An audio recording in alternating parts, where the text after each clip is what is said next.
Kabar sedih datang dari penggemar film Sidul. Betapa tidak, rumah yang dipakai untuk syuting film Sidul dibongkar. Pembongkaran rumah Sidul ini ditayangkan di YouTube Rano Karno. Rano Karno bercerita terpaksa membongkar rumah Sidul.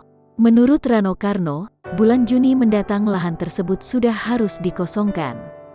Pasalnya, kata Rano Karno, lahan tersebut disewa dari seseorang. Hari ini mau tidak mau saya harus segera mulai bongkar rumah ini, karena kembali lagi saya katakan bahwa lahan ini adalah lahan yang kita pinjam dari seorang teman dan tentu punya batas waktu.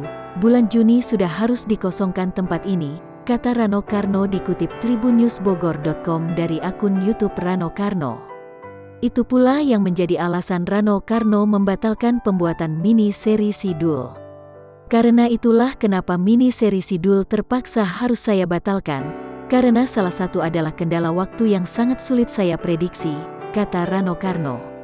Rano Karno tak memungkiri ada rasa sedih membongkar rumah tersebut. Memang ada rasa sedih melihat rumah dibongkar, tapi insya Allah kalau memang ada suatu saat membuat lagi, terpaksa harus membangun kembali, ya mudah-mudahan itulah salah satu risiko bahwa pekerjaan film ya seperti ini, dia dibangun ya suatu saat dihancurkan, kata Rano Karno.